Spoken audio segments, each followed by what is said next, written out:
We are supported by the Soar with Tapping app. Tapping is a powerful science backed tool that calms your nervous system. I've been using Soar with Tapping nightly for insomnia, and I am sleeping well. Visit the Soar with Tapping app at Apple and Google Play stores to start your journey towards freedom right from your phone.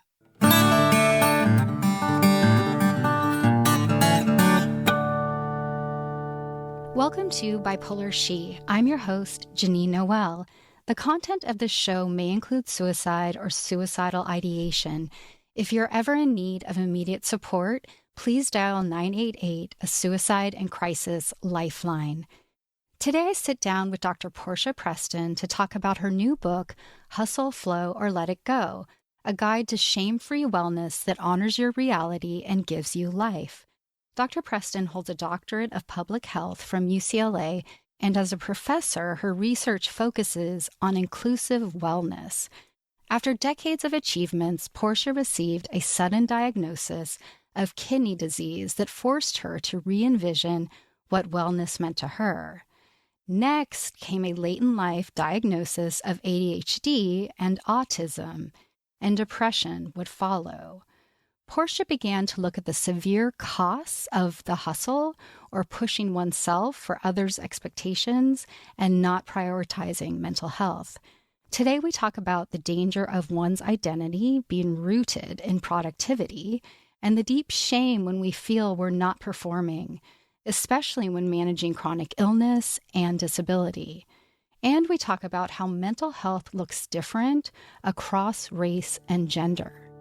And now, on with the show. Good morning, Portia. Thank you so much for coming on the show. Thank you for having me. It's great to see you. I'm just going to jump right into this. I love this book. What you've done here is something really, really special. And I just want to highlight that. You have created a self-help book, but it has a memoir aspect to it. You weave in your life in a way that is it's just effortless. And you are so giving and generous of who you are and the struggles that you have been through, but it's never heavy-handed. And it's just like, hey, friend, this has been my life and I'm going to share it with you. I mean, even at times, like you break into a poem, but it just feels right. You can tell it's just made with love, made with gratitude, and I'd love to share it with more people. So I'm sure you're getting this response, but as a lover of memoir, I just really was blown away by it. And I love that you said that this started at age 18. You had this vision of writing a book at some point, and we're older than that now. But how did this book happen, and how did you come up with these areas to look at in one's life? So, my journey with wellness really started around 2012 when I was diagnosed with kidney disease. And I just realized that the conventional norms of wellness that I was trying so hard to adhere to were probably not realistic for me. And I was going to have to come up with my own way. I think that was the beginning of meeting myself where I was. And I really struggled with it at first because I wanted so bad to just pop back into that productivity narrative because that's really what was part of my identity at that time. And so, with different health struggles throughout the years, I think that it emerged for me this is so much more than your physical health. This is so much more than your emotional health. And so for years, I was just kind of wrestling with different dimensions of health and thinking about like, how do I actually conceptualize this for me? And I wanted to turn it into a book because I figured if I'm going through chronic illness, and this is my experience, there's probably a lot of other people that need to make wellness work for them. And can I create something that people feel like they can do whatever they need to with it? So I really wanted to create a choose your own adventure type format where people could just kind of pick the retreat that worked for them and go to that, you know? And so that was hard to conceptualize and write. Not knowing at the time that I was autistic or ADHD, I just felt like I was a very bad writer because I would just judge everything that was on the paper. And it's because we're looking for this feeling that we have to properly convey what we want to say. And that was very hard. So I would say I started working on the concept for the book at the beginning of the pandemic, 2020. And I can't give you the exact time of when this happened, but I know that I was sitting in a hotel room one day and all of a sudden I went, hustle, flow, or let it go. And that from then, that was it. Because I thought, I am the person for whom I cannot completely slow down. And I will always have some level of hustle. So, what is out there for those of us who go back and forth? Whether we choose to or we lack resources, so we have to for survival. Where's that permission to just be exactly where we are and to be able to claim wellness that fits our narrative?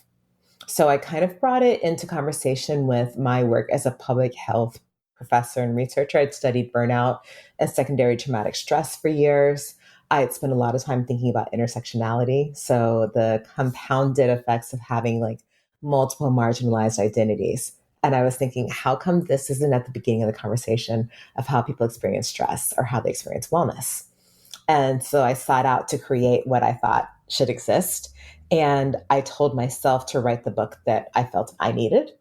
I wrote for the person who is carrying a lot of shame because they have been holding expectations their entire lives from society, from culture, from their families. And they feel like they're never enough. And they feel like if I just get this thing right, everything's going to be okay. But they never get to that point. So Yeah, I mean, one of my favorite lines in the book is just probably the most simple line, "You are worthy because you exist." that's my favorite too. Yeah. I always tell people if you can take one thing from this book, you are worthy, period. That is the best way I can sum this book up. It's just that this is not something that you earn. This is not something that is awarded to you. This is something that you inherently are.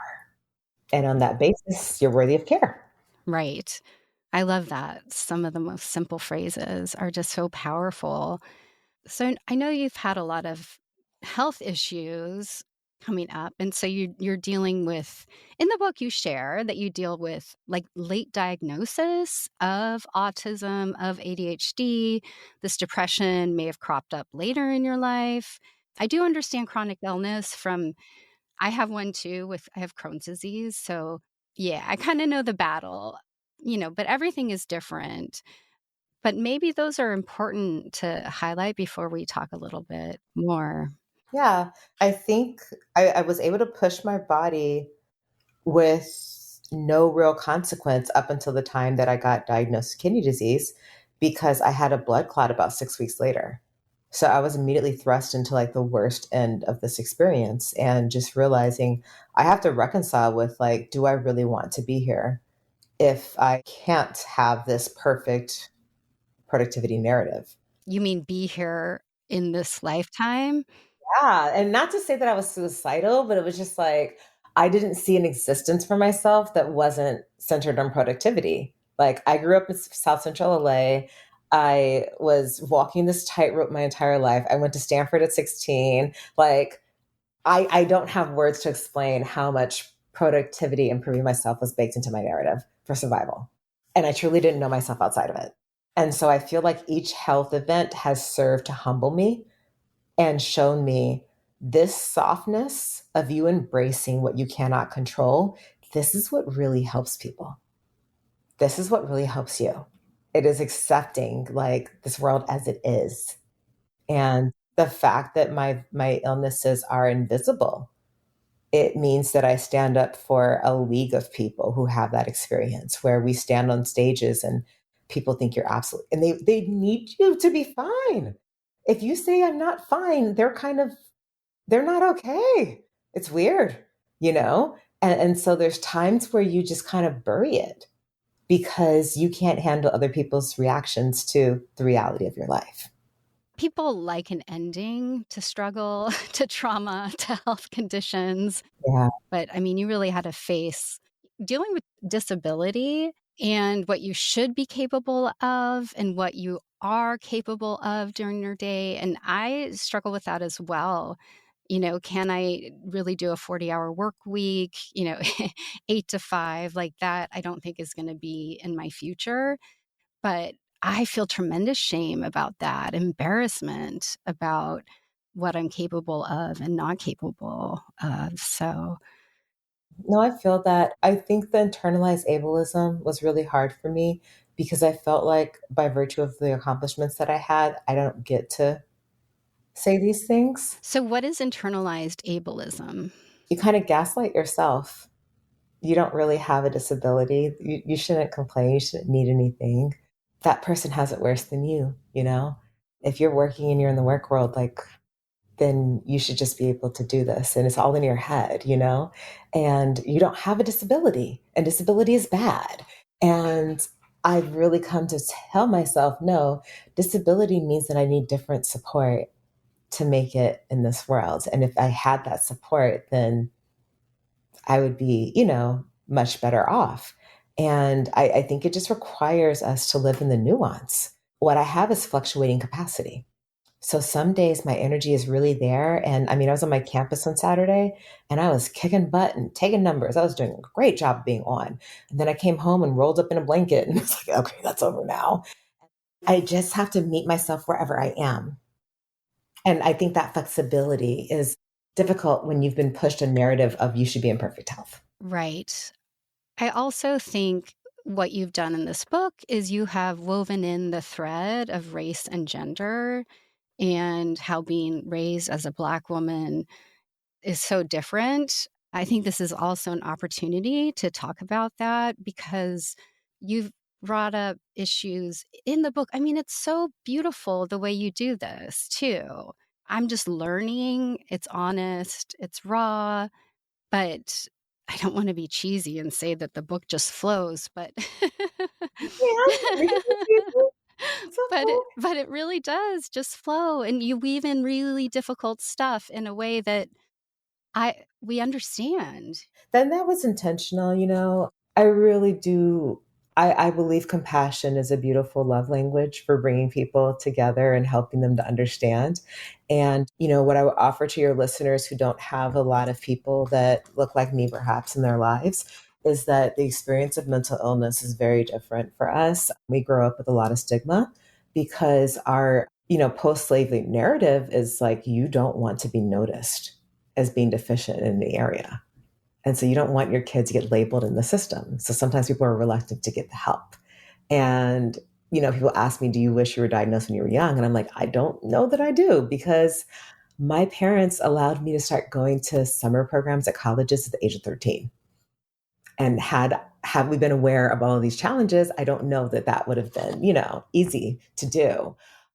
It means it manifests differently for us. I think that my depression was a result of the autism and the ADHD not being tended to. And, you can't mask anymore, right? And so the depression was really around that. And depression looks different for us because we still get up and do the things, but we might seem more irritable, which then makes people think, oh, this is an attitude problem. And it's like, no, we're exhausted because we keep doing the things and, we're taking more and more and we're crumbling inside. And so I've even had like my own experiences of Black female therapists graduating me when I'm still very much struggling.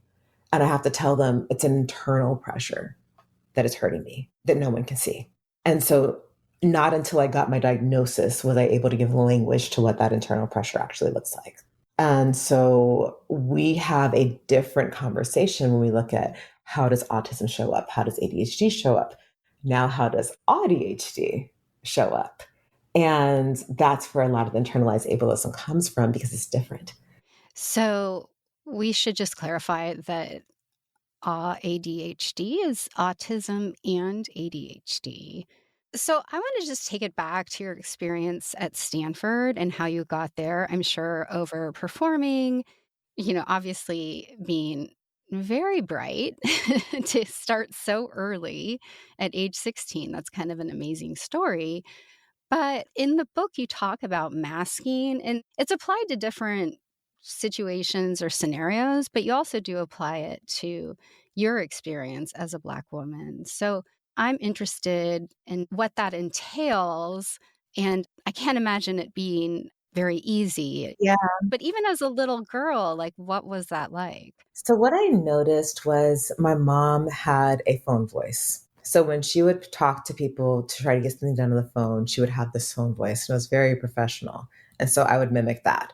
That is the only masking that I was aware of growing up. Otherwise, all of what you just described, I just felt like was me. And so years later, when you find out, oh, you've been masking, and I'm like, is it fair to say that? Because I kind of feel like it was unconscious, you know? And so when people say that overfunctioning isn't your identity, I'm like, well, then what's left? Because so much of me was doing that for survival. And that's why even after I got into these settings, I continued to prove myself. Even after I got tenure, I continued to prove myself because it didn't feel safe to stop. So it's just this like, we have a saying in the Black community, you have to be twice as good to be seen as, enough. It's more like infinite, and we don't have a ceiling for it. So you just kind of work as hard as you can. And for me now to accept that I feel like I'm doing less when my less is probably 100%. So I think that's the hard part is like, there's a certain amount of this that is what is taught to you in Black culture to get by.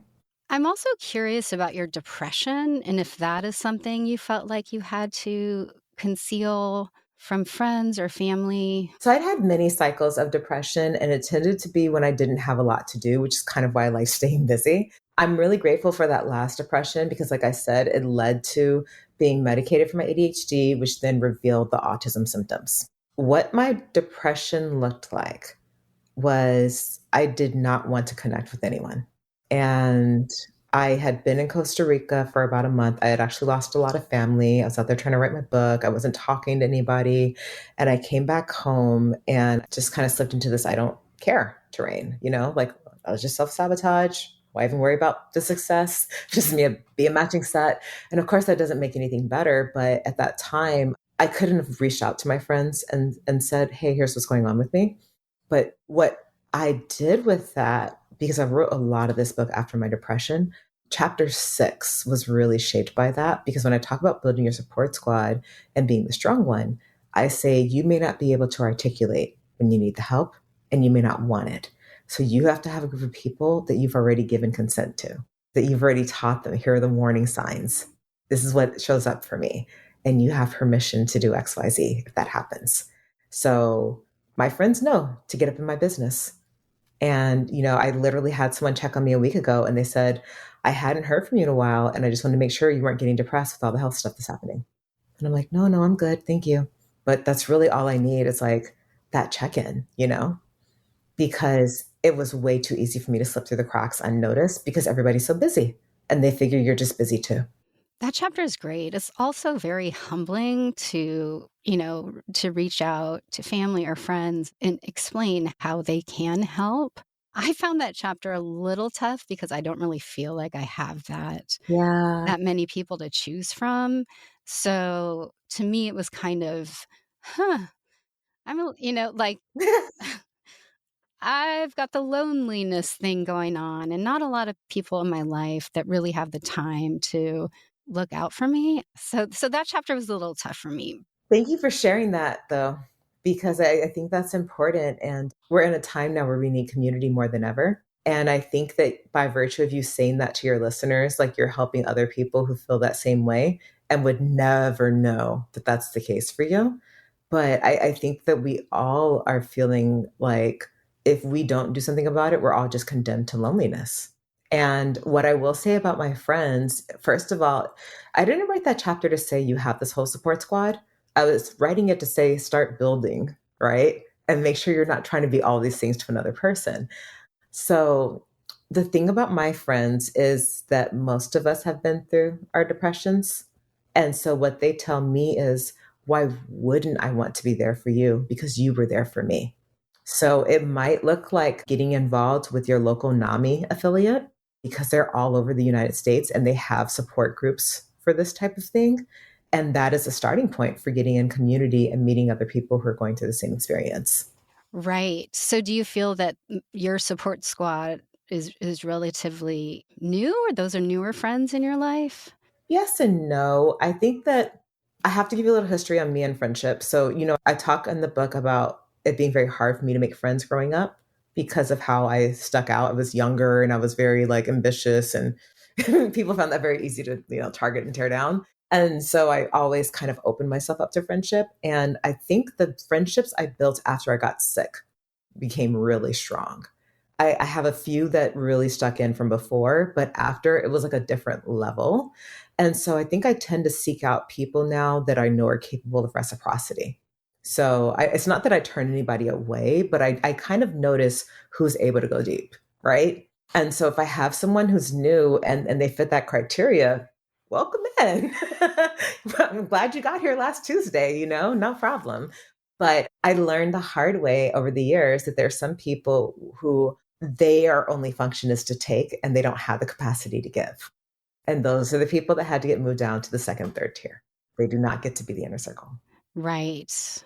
I have found connection within support groups. I'm part of Bipolar Social Club. It's all online. So it feels Yeah, you need some in I person. probably should do some in person. I think they actually do try to gather in different cities, and I need to look into that. For me, I've noticed that it's the people that take the time to research what bipolar is, or you know what I mean, who actually like sit down on their computer and say, "Hey, my friend has this. Maybe I should know about it." That's where I notice the most difference. Yeah. I think that's a great sign, because they're trying, right? I just know that there's other people out there that are like you and they're looking for you too.